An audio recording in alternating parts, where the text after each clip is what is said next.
Foi bandeira do atual Presidente da República durante a sua campanha eleitoral o combate à corrupção e pôr fim à impunidade.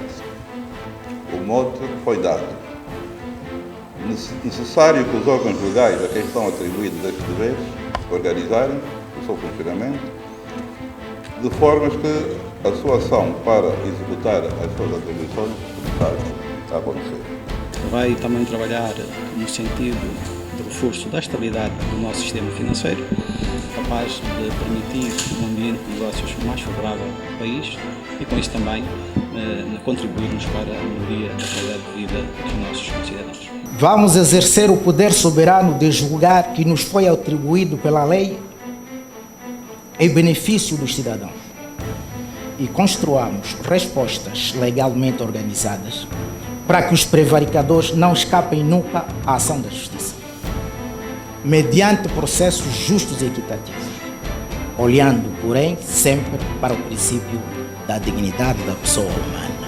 Há gestores que ostensivamente apoderam-se no âmbito do exercício das suas funções de bens públicos, de recursos públicos, tem que ter fim. No quadro da necessidade da moralização da nossa sociedade, importa que levemos a cabo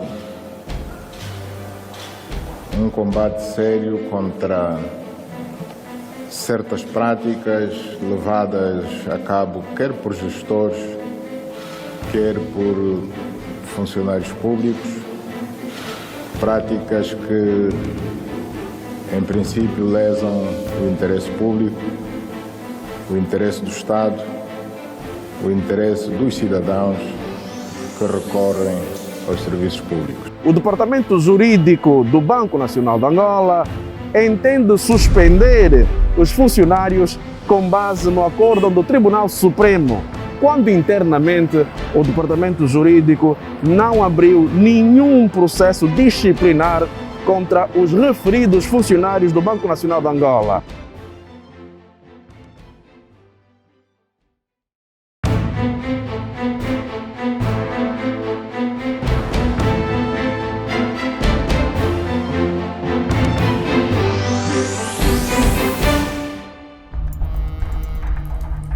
Em causa está um alegado desvio de 87 sacos com notas de 1000 kwanzas que teria ocorrido em junho de 2009, no tempo do Presidente da República, José Eduardo dos Santos, num processo de destruição de notas retiradas de circulação, vulgo queima de notas. O Ministério Público, a PGR, acusou em março de 2010, numa primeira fase, 16 funcionários do Banco Nacional de Angola, BNA, que chegaram a ser detidos e alguns chegaram mesmo a ser retirados coercivamente dos locais onde se encontravam. No dia 19 de outubro de 2020, na vigência do Presidente da República, João Lourenço, 10 anos depois da detenção do Ministério Público, o Procurador-Geral da República de Angola, Hélder Pitagros, elabora este documento com ofício número 624/GAB.PGR/20, mostrando que não concordava até hoje, 21 de maio de 2021, 11 anos depois da detenção, com uma violação à lei que ocorre de um acórdão do Tribunal Constitucional sobre o processo crime número 1578/10-A, que reprovava uma condenação a 8 anos de prisão maior de um acórdão forjado pelo Tribunal Supremo quando a história tinha sido manipulada contra os réus.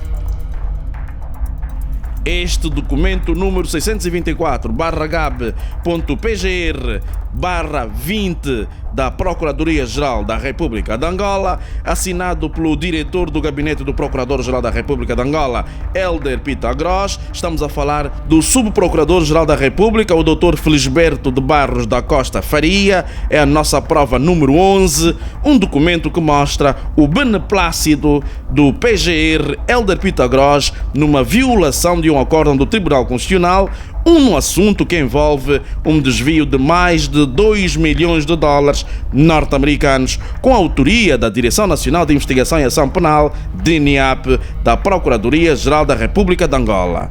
Já vamos chegar à fase em que entra a figura de Pitagros neste processo.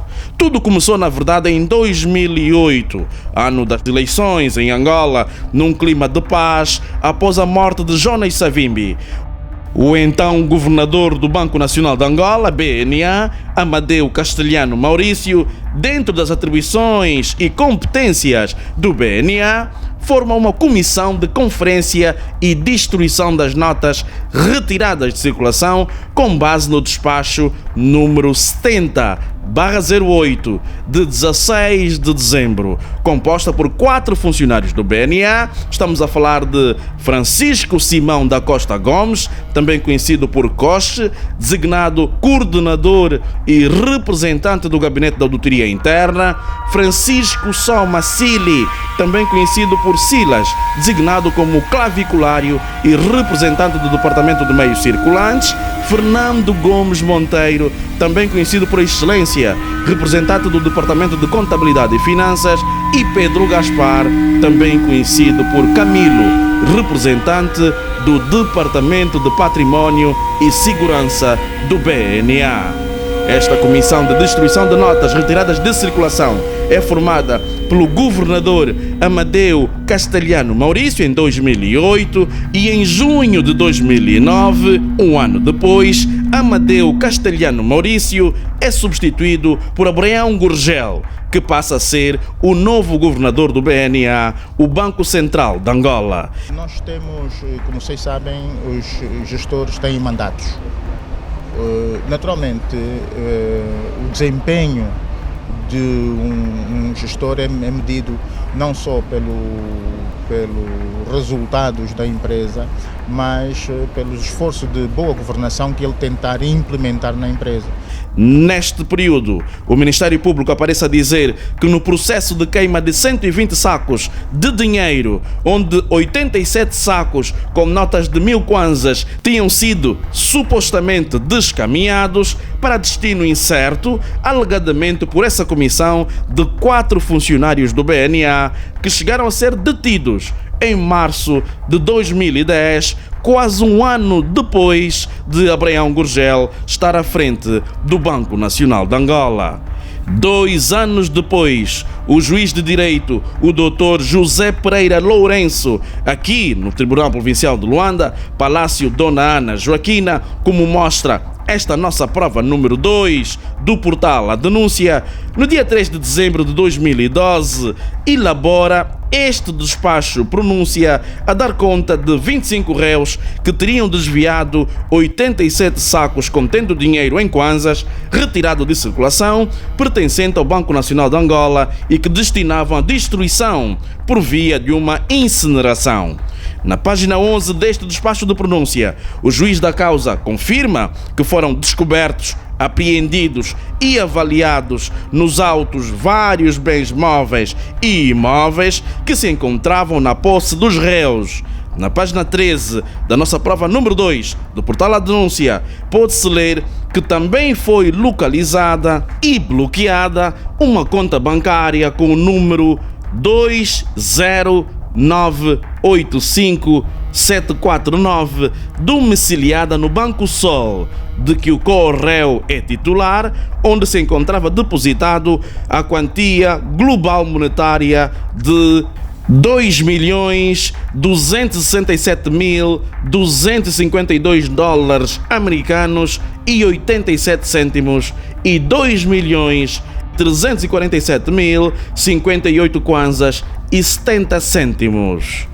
Estes valores foram transferidos para a conta do DINIAP, a Direção Nacional de Investigação e Ação Penal, conta número 635469/18/01 no Banco BPA, confirmada pelo Banco Sol através dos ofícios número 83/DPM/ BS/30/03/2010 e 112/DAJ/BS/10 de 5 de julho. Este despacho de pronúncia confirma que a DNIAP, a Direção Nacional de Investigação e Ação Penal da Procuradoria-Geral da República de Angola, transferiu da conta da empresa de um dos réus mais de 2 milhões de dólares americanos e mais de 2 milhões de kwanzas, duas quantias que foram supostamente transferidas para a conta da DNIAP, a conta número 635469/18/01 do Banco BPA. A nossa investigação veio aqui ao Banco Sol confirmar as transferências para as contas da DNIAP, da Procuradoria-Geral da República. A nossa prova número 12 confirma a transferência de 2.347.052,07 da empresa Coangra Companhia Angolana de Rações no dia 23 de junho de 2010 para a conta do Departamento de Investigação e Ação Penal da PGR, como vemos neste documento, antes mesmo do julgamento dos réus. Já lá vamos. Estranhamente, a conta em dólares 2.175.629 dólares americanos foram transferidos para 21 39 70 88/OPE, Operação para o Estrangeiro, contrariando as alegações da DNIAP que diziam que foram transferidas para a conta da DNIAP. A nossa investigação confirma aqui, na sede do Banco Sol, que a DNIAP, a Direção Nacional de Investigação Penal, fez uma transferência de mais de 2 milhões de kwanzas e mais de 2 milhões de dólares norte-americanos, num processo em que funcionários do Banco Nacional de Angola estiveram envolvidos numa maca, num processo de queima de notas retiradas de circulação. A nossa investigação veio aqui provar, no Banco Sol, que de facto houve transferências de uma conta de um dos réus no processo e estes dinheiros foram transferidos supostamente para a conta da DNIAP, a Direção Nacional de Investigação Penal da Procuradoria-Geral da República de Angola. Entretanto, uma das contas aparece como OPE, Operação para Estrangeiro, estranhamente não para a DNIAP. Entretanto, a sentença, o despacho de pronúncia diz que a DNIAP fez a transferência para a sua própria conta. Não é o que nós confirmamos aqui. E nós vamos dizer porquê. A nossa investigação está aqui a dizer que os mais de 2 milhões de dólares americanos não foram para a conta da DNIAP, para a Direção Nacional de Investigação e Ação Penal da Procuradoria-Geral da República, como dizia o despacho de pronúncia, mas para uma conta no estrangeiro, sem saber o destino certo. E tudo foi feito antes do julgamento dos réus, que só veio a acontecer no dia 29 de outubro de 2013, 3 anos depois de a DNIAP, a PGR, ter ficado com os dinheiros em kwanzas e em dólares. Francisco Somacili, um dos 4 membros da Comissão de Conferência e Distribuição das Notas retiradas de circulação, revela ao portal A Denúncia como desapareceram os dinheiros da conta da sua empresa. Antes do julgamento, os bens tinham desaparecido. Eu não falo de bens rolantes, aqueles bens fixos, mas o dinheiro, especialmente, que estava na empresa a que eu sou titular, desapareceu antes do ser processo, julgado. Exatamente, antes do processo entrar em julgado. E o senhor já estava detido? Eu já estava detido.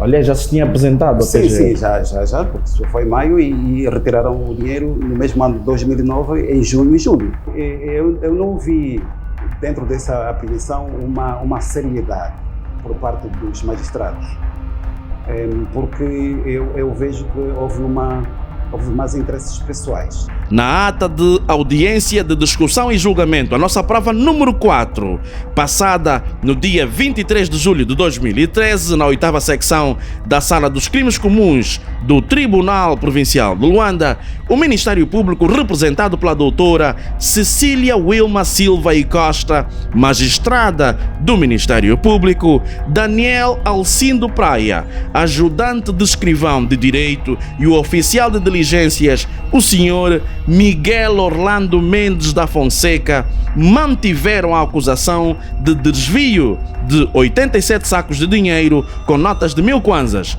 com base numa alegada denúncia publicada pelo Semanário Angolense na altura. Nesta audiência, um dos réus refuta a acusação do Ministério Público, dizendo que tal acusação não correspondia à verdade, porquanto esta atividade era um processo longo com vários intervenientes e os membros da comissão não eram indicados todos pelo DMC, Departamento de Meio Circulante, e sim por cada departamento, isto é, o GAI, Departamento de Contabilidade e a Divisão de Segurança. Dentro deste processo vigorava, diziam eles, o princípio da separação de poder. Cada departamento tinha a sua própria autonomia, podendo anunciar qualquer irregularidade. Sabe também que esta denúncia veio estampada no Semanário Angolense, mas que o BNA, o Banco Nacional de Angola, não teve conhecimento dela, nem internamente informou sobre a veracidade de tal denúncia. Por isso, os réus dizem que não era possível, devido à complexidade do próprio processo. Havia na contabilidade do BNA as notas em circulação que se encontravam em bom estado de uso e conservação e que eram consideradas notas aptas para voltarem a circular, e as notas deterioradas em mau estado de conservação e uso não aptas para a destruição. As notas não aptas, depois de recontadas, eram perfuradas, depositadas nas casas fortes e posteriormente é que eram entregues à Comissão de Destruição para o efeito, e nesta altura e depois do despacho do governador do Banco Nacional de Angola, as notas já não tinham o curso legal, pelo que não era possível serem postas novamente a circular. Aliás, ainda que alguém o fizesse, facilmente se detectaria porque estavam perfuradas. Francisco Cili, em entrevista exclusiva ao portal A Denúncia, considera ser mesmo impossível reintegrar no mercado notas que já sofreram baixas pelo Banco Nacional de Angola por qualquer razão. Não é possível. E se depois conseguirem recorrer às afirmações dos declarantes do Banco Nacional de Angola, poderão ver como auxilia a percepção de que não é possível apropriar-se daquelas notas porque saem destruídas. O Ministério Público /DNAP, Direção Nacional de Investigação e Ação Penal PGR, Procuradoria-Geral da República, não devolve os bens dos réus absolvidos. Os mais de 2 milhões de dólares americanos da empresa de um dos réus não são devolvidos, nem todos os bens que foram apreendidos. Quando se retira o dinheiro de uma conta de um réu, vai para uma instituição, mas em nome de alguém que a mesma instituição tem acesso a este valor, e eles, por assumir, acredito que sentem agora um peso de devolver. Porque eu não por isso querem acusar-vos de exatamente, a todo custo. Sim, a todo custo, porque o que eles procuram é condenar e passar supostamente os bens retidos ao Estado, mas na verdade já terão sido gastos, os dinheiros todos já terão sido. Acha que já foram gastos os dinheiros? Acredito. Aquele dinheiro não existe.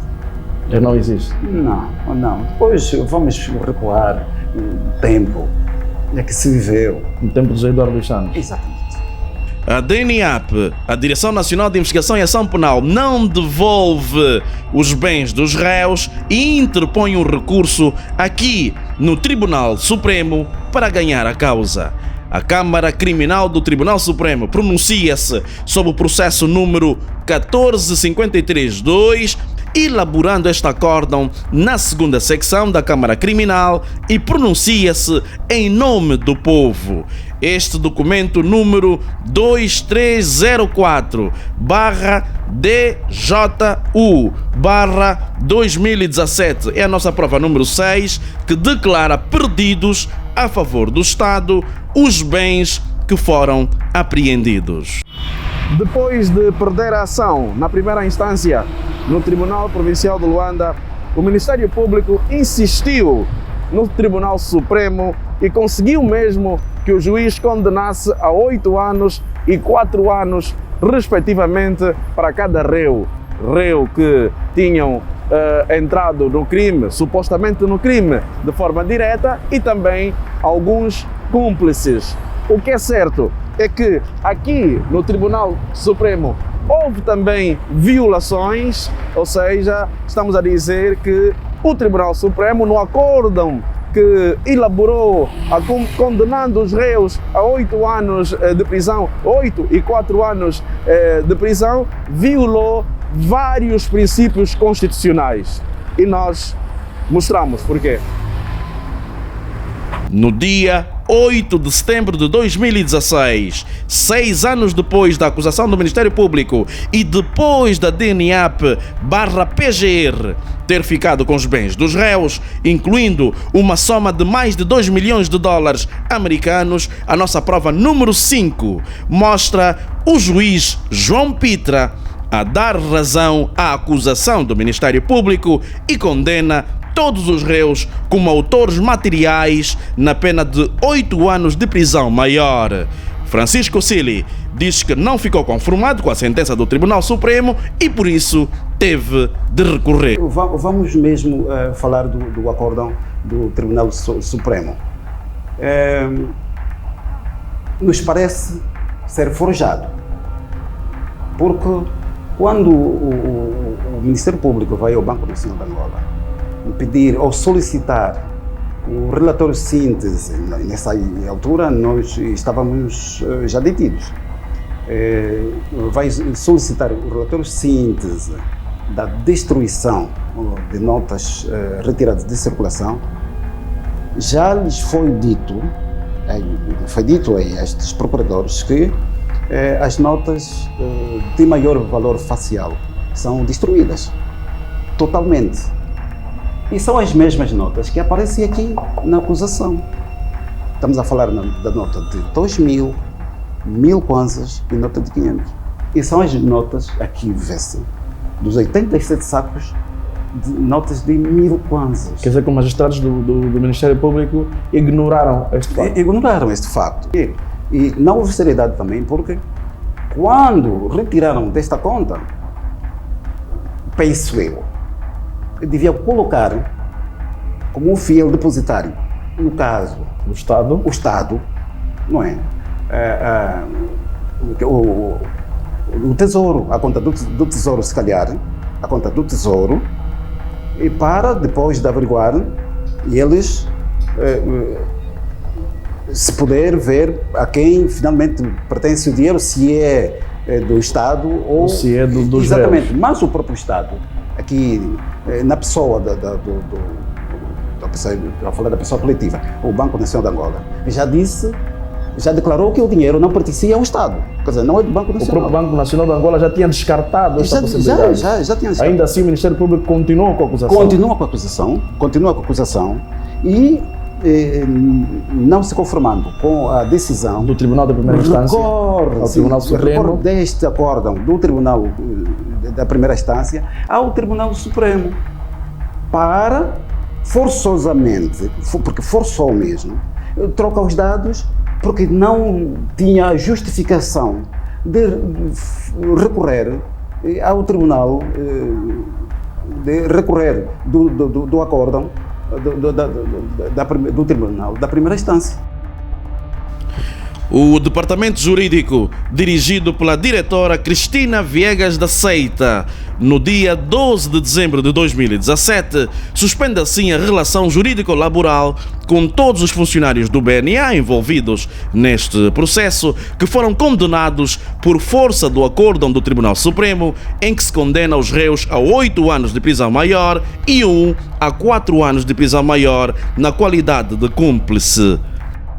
Depois de o Tribunal Supremo condenar os réus funcionários do Banco Nacional de Angola arrolados no processo, o Departamento Jurídico do Banco Nacional de Angola entende suspender os funcionários com base no acórdão do Tribunal Supremo, quando internamente o Departamento Jurídico não abriu nenhum processo disciplinar contra os referidos funcionários do Banco Nacional de Angola. Esperava-se que houvesse aqui um processo disciplinar contra os funcionários e, estranhamente, não aconteceu. O Banco Nacional de Angola agiu contra os funcionários, ou nesse momento está a agir contra os funcionários, estamos a dizer Banco Nacional de Angola, o Departamento Jurídico. Os réus interpuseram recurso ao Tribunal Constitucional e mesmo assim não são reintegrados nos seus lugares, violando o acórdão do Tribunal Constitucional e violando a sentença da primeira instância do Tribunal Provincial de Luanda. De 2016 a 2019, 3 anos depois, os réus ficaram presos e, com base na decisão do Tribunal Supremo, 3 anos depois, o Tribunal Constitucional confere várias inconstitucionalidades no processo número 14.532 da segunda secção da Câmara Criminal do Tribunal Supremo, a nossa prova número 7.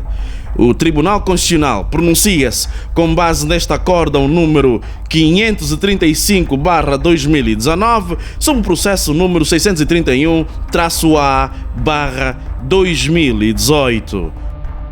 O Tribunal Constitucional diz no capítulo da competência que o presente recurso extraordinário de inconstitucionalidade foi interposto nos termos e com os fundamentos da linha A do artigo 49 da Lei número 03/08 de 3 de junho, Lei do Processo Constitucional. Diz ainda que se trata de uma decisão que põe termo ao processo e, nessa medida, de acordo com a jurisprudência já firmada por este, é o mesmo competente para julgar o recurso.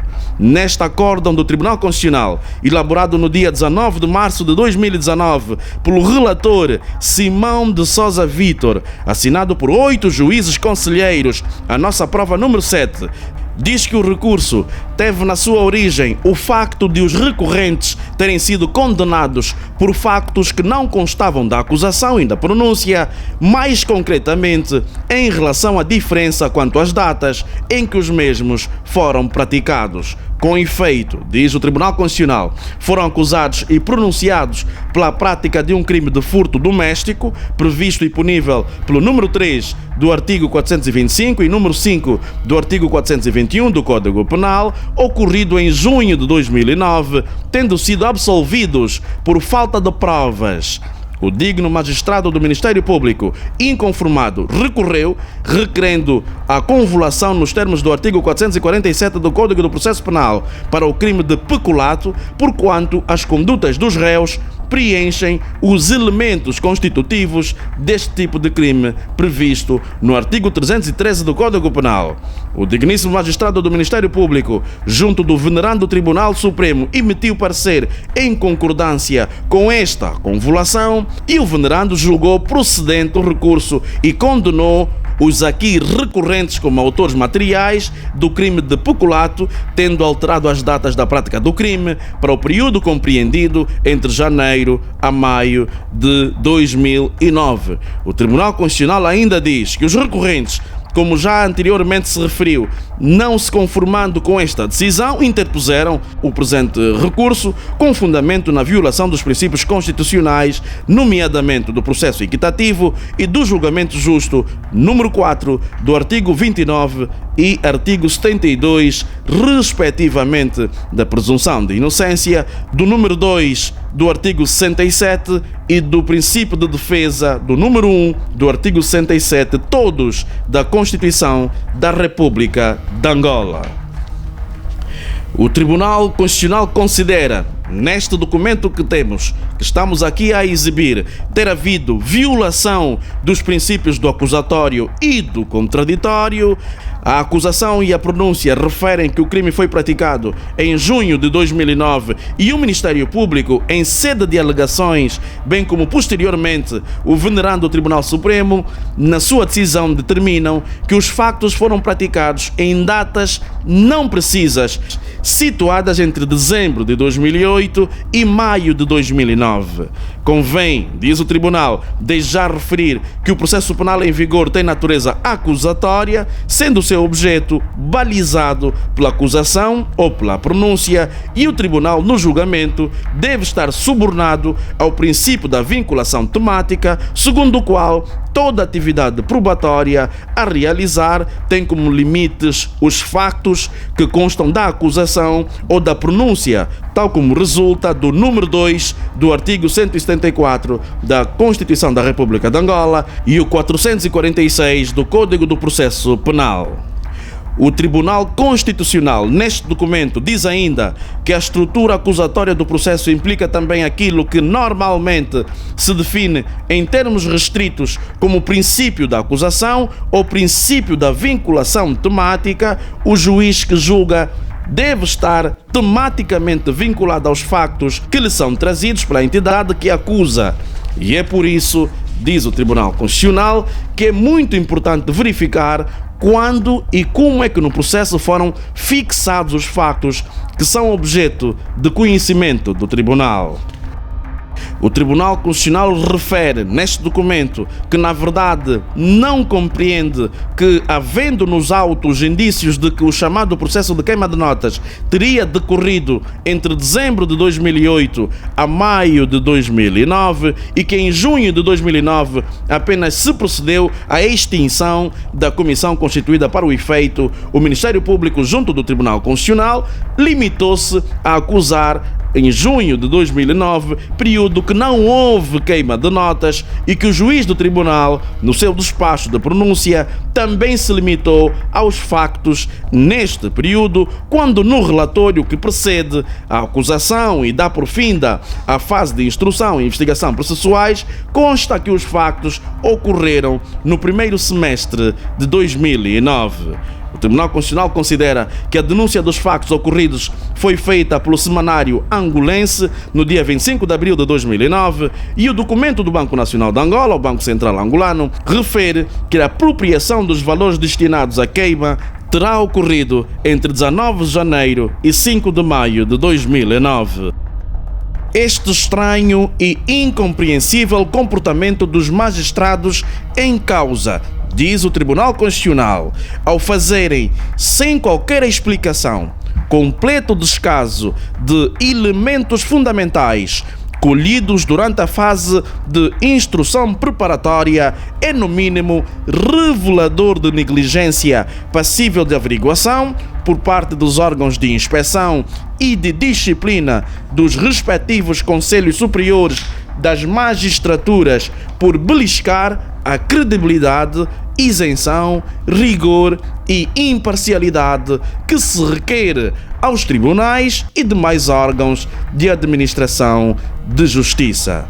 O Tribunal Supremo, ao alterar a data dos factos, porque mais conveniente foi para justificar a sua decisão, acabou por violar estas regras que enfermam todo este processo penal, diz o Tribunal Constitucional.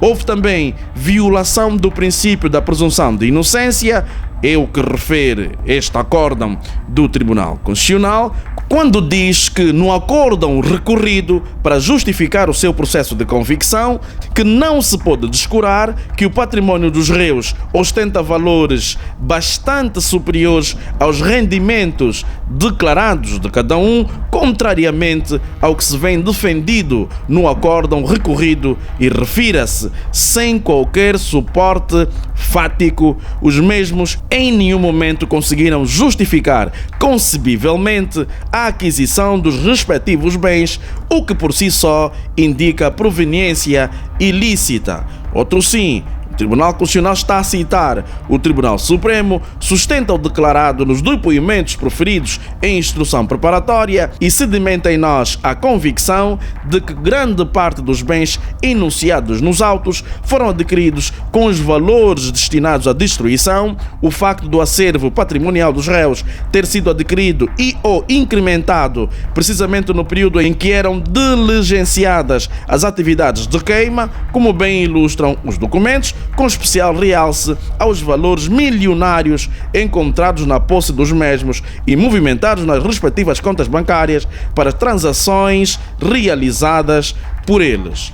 O Tribunal Constitucional refere neste documento que, dada a descrição, resulta claramente que o juízo factual que conduziu a decisão condenatória de 8 anos e 4 anos para os réus teve por fundamento uma inversão do ônus da prova, inversão constitucionalmente proibida por força da presunção de inocência e dos princípios que regem o processo penal, de onde resulta que cabe ao Ministério Público fazer prova dos factos imputados aos arguidos e não o contrário, ou seja, o arguido não tem de fazer prova de como adquiriu o seu património, como conclui o Tribunal Supremo, ao invés de resultar do exame e discussão livre das provas produzidas e examinadas em audiência subordinadas ao princípio do contraditório.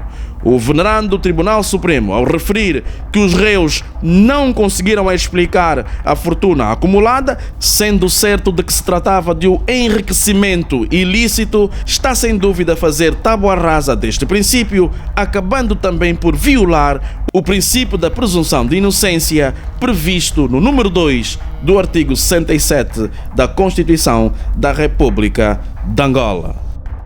O Tribunal Constitucional, neste acórdão, diz que houve também violação do princípio do direito a julgamento justo e conforme, sustentando que no nosso ordenamento jurídico, está a falar do ordenamento jurídico de Angola e particularmente no processo penal, não existe prova tarifada, ou seja, não há regras de valoração probatória que vinculem o julgador, pelo que, por regra, qualquer meio de prova deve ser analisado e valorado de acordo com o princípio da livre convicção do julgador.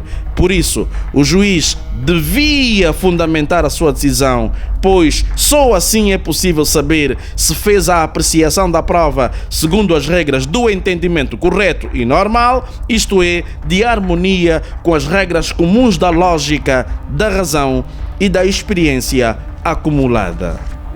Isto deu-se a 19 de março de 2019,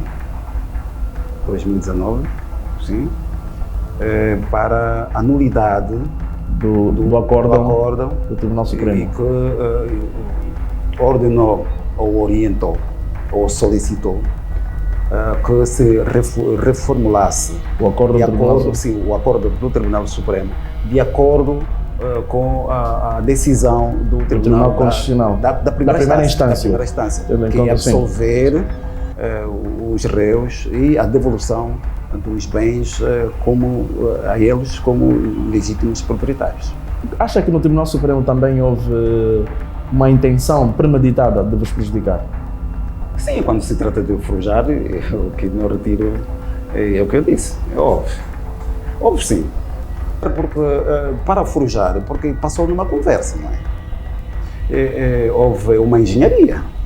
Portanto, quando se força, e depois podemos ver dentro do acordo do Tribunal Supremo, o pretexto que se dá para dizer que não apresentaram provas suficientes de como adquiriram os bens e também os seus salários não correspondiam com a riqueza, com os bens que tinha. Os réus são absolvidos na primeira instância no Tribunal Provincial de Luanda, são absolvidos na segunda instância também no Tribunal Supremo, por força do acórdão do Tribunal Constitucional, o processo crime transitou em julgado e os funcionários do BNA não conseguem reaver os seus bens que foram apreendidos na altura do processo de instrução preparatória. O Tribunal Constitucional, que funciona aqui, ordenou que o Tribunal Supremo reformulasse o acórdão que tinha condenado os réus a 8 e 4 anos.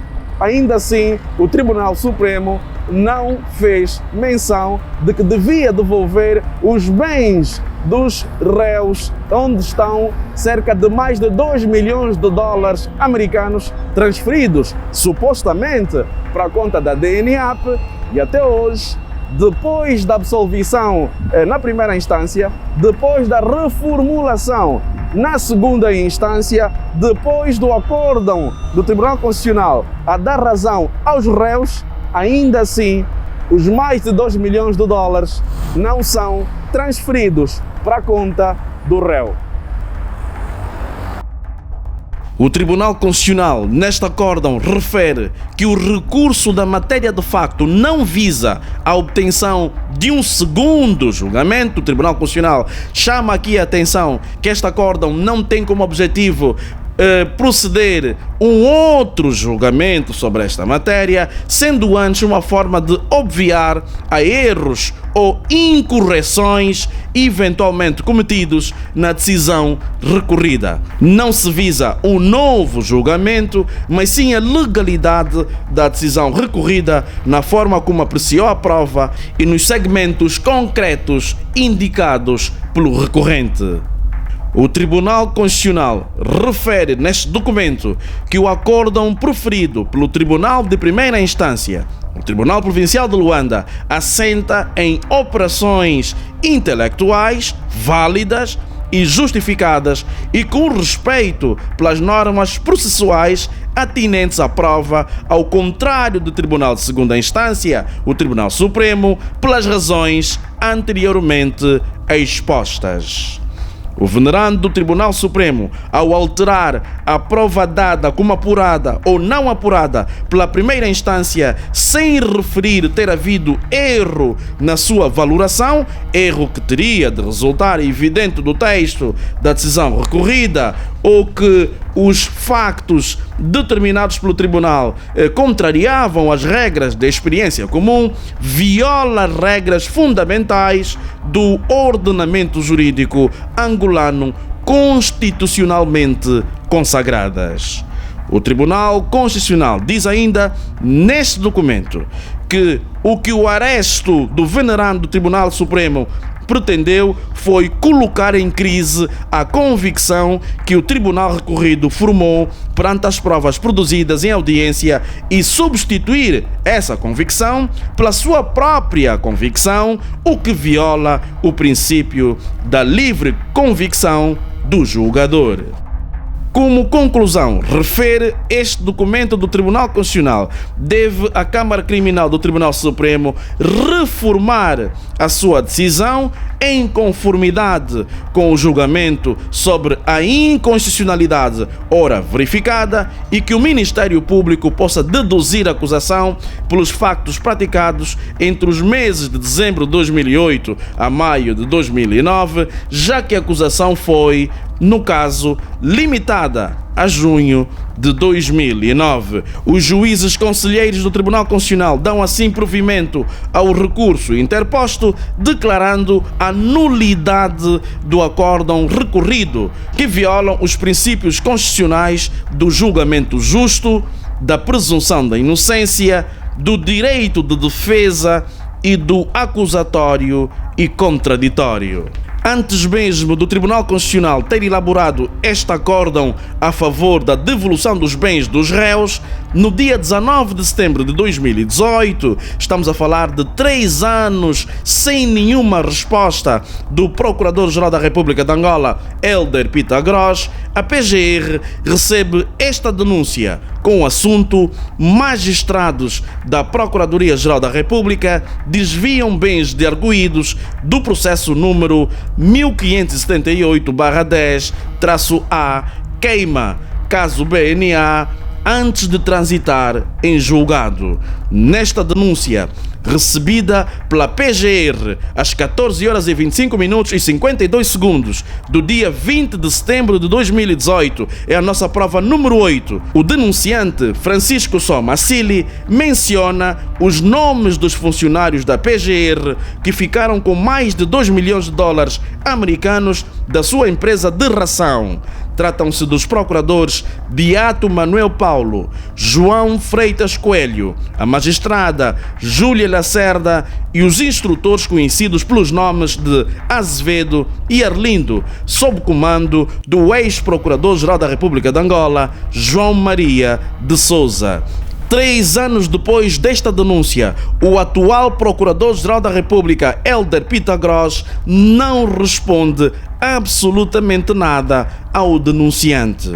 E mais, faz um documento a sugerir mais um julgamento com uma instrução preparatória que está a ser preparada para julgar novamente os réus 2 vezes pelos mesmos atos, violando o número 5 do artigo 65 da Constituição da República de Angola, que diz que ninguém deve ser julgado 2 vezes pelo mesmo facto. Quando a PGR já sabia que não havia possibilidade da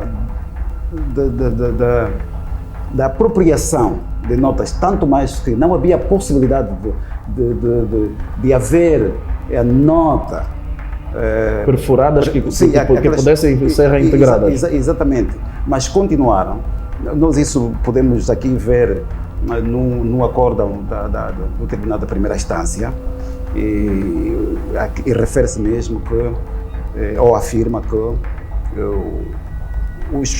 a PGR, ou os procuradores, o Ministério Público, quando foi solicitar este relatório, já lhes foi dito que não havia possibilidade e o dinheiro foi perfurado. Mesmo assim, continuou-se até ao julgamento e o Banco Nacional continuou com a mesma afirmação, com a mesma posição, a afirmar que não havia possibilidade e este dinheiro, se houver alguém que tenha dinheiro, este dinheiro é plenamente dele. E eles continuaram, foram fazer o recurso, é porque estão a perseguir alguma coisa. Com base na decisão do Tribunal Constitucional, o Tribunal Supremo foi obrigado a reformular o seu acórdão, a nossa prova número 8, no dia 19 de março de 2020. No ano passado, o juiz do Tribunal Supremo, João da Cruz Pitra, absolve os réus, confirmando a absolvição de todos os réus. Entretanto, sugere ainda assim uma nova acusação que devesse incidir sobre os factos ocorridos entre dezembro de 2008 a maio de 2009. Maria Eugênia de Moraes Pinto, secretária judicial da 8ª secção da Sala dos Crimes Comuns do Tribunal Provincial de Luanda, confirma assim que o processo-crime transitou em julgado e que os réus foram absolvidos. Essa é a nossa prova número 10. O Tribunal Provincial de Luanda passa assim uma certidão aos réus a provar que estavam ilibados dos crimes porque respondiam. É a nossa prova número 11. Neste ano de 2021, no mês passado, estamos a dizer do dia 6 de abril de 2021, a nossa prova número 12. O Tribunal da Comarca de Belas sugere a instauração de um novo processo-crime e a seguir o arquivamento dos autos, contrariando o acórdão do Tribunal Constitucional. E agora voltamos ao início deste nosso episódio. Os funcionários do Banco Nacional de Angola foram absolvidos na primeira instância, foram também absolvidos na segunda instância por força de um acórdão do Tribunal Constitucional que os considerou inocentes porque indúbio pro réu.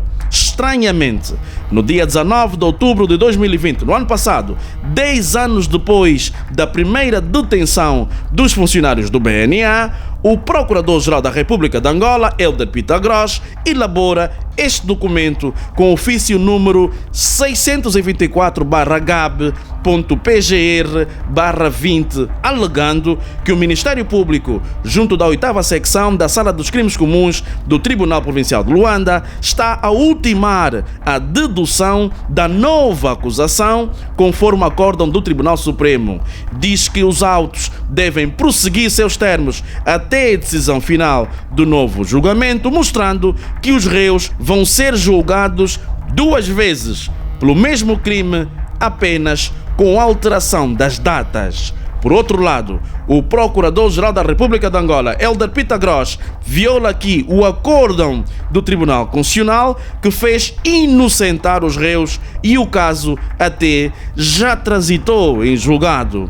O PGR Pitagros responde ainda nesta carta que, relativamente ao pedido de reintegração aos postos de trabalho no Banco Nacional de Angola, igualmente deverá aguardar pela decisão final do processo que corre seus trâmites na sala de trabalho do Tribunal Provincial de Luanda e indica o processo número 518/18-18F. Hélder Pitagros, o Procurador-Geral da República de Angola, passa assim por cima do Tribunal Constitucional e ignora o facto de o processo-crime já ter transitado em julgado. Os dinheiros dos réus e bens apreendidos não foram devolvidos nem revertidos a favor do Estado. Para se obter o contraditório, o portal A Denúncia solicitou entrevista ao Procurador-Geral da República de Angola, Hélder Pitagros, solicitou entrevista ao Governador do Banco Nacional de Angola, José de Lima Massano, e ao Diretor do Gabinete Jurídico. Solicitamos entrevista também à DNAP da Procuradoria-Geral da República, solicitamos a entrevista ao Juiz do Tribunal Supremo e todas estas instituições se encontram no silêncio. Não respondem às nossas cartas de solicitação de um esclarecimento público para se perceber onde estão acima de 2 milhões de dólares americanos que supostamente teriam ido à conta da DNAP, a Direção Nacional de Investigação e Ação Penal. Esta carta do BNA é a nossa prova 13. É uma resposta à solicitação de uma audiência para cumprimento do acórdão do Tribunal Supremo. Esta carta é assinada pelo diretor do Gabinete Jurídico do BNA, Henrique Dambe, e pelo subdiretor Pinto Miguel. Exatamente o mesmo Pinto Miguel que, desde o momento da acusação do Ministério Público em 2010, sempre esteve arrolado no Gabinete Jurídico do Banco Nacional de Angola, em conluio com magistrados do Ministério Público. Nesta carta, o BNA responde que os trabalhadores devem aguardar por nova acusação do Ministério Público, estranhamente, como se o BNA respondesse em nome do Ministério Público, violando o acórdão do Tribunal Constitucional que dá razão ao recurso interposto pelos réus. A nossa investigação apurou que o Procurador-Geral da República de Angola, Hélder Pitagros, tomou conhecimento desta situação. Tomou conhecimento do acórdão do Tribunal Constitucional, tomou conhecimento do acórdão do Tribunal Supremo e ainda assim, Hélder Pitagros, o Procurador-Geral da República de Angola, em vez de cumprir com o acórdão do Tribunal Constitucional, que mandava tudo se fazer pela primeira instância, para aquilo que o Tribunal Provincial de Luanda já tinha decidido a favor dos réus, com a absolvição e também a restituição dos bens a favor dos funcionários do Banco Nacional de Angola, Pitagros ainda assim fez olhos invisíveis e decidiu mandar também, entrar também numa nova acusação do Ministério Público para forçosamente, nos próximos dias, os mesmos funcionários do Banco Nacional de Angola virem a ser condenados pelo mesmo crime, pelo mesmo ato, quando já foram absolvidos na primeira instância, foram absolvidos na segunda instância. O Tribunal Constitucional de Angola também deu razão aos réus por insuficiência de provas. Ainda assim, Hélder Pitagros, o atual Procurador-Geral da República de Angola assina um documento dizendo que o Ministério Público está a preparar-se para fazer uma nova acusação aos funcionários do Banco Nacional de Angola envolvidos neste processo. Tudo muito estranho. Este beneplácito de Hélder Pitagros levanta várias interrogações sobre se está ou não em conluio com aqueles que o Ministério Público, na altura, de forma negligente ou então de forma premeditada, terão condenado forçosamente os réus para ficarem com os seus bens. A nossa investigação vai continuar no encalço desta situação. Nos próximos episódios, nós vamos mostrar outros desenvolvimentos. A justiça desempenha um papel central no resgate do sentimento de confiança das instituições do Estado, porque os cidadãos precisam de acreditar que ninguém é rico ou poderoso demais para se furtar a ser punido. Nem ninguém é pobre demais ao ponto de não poder ser protegido.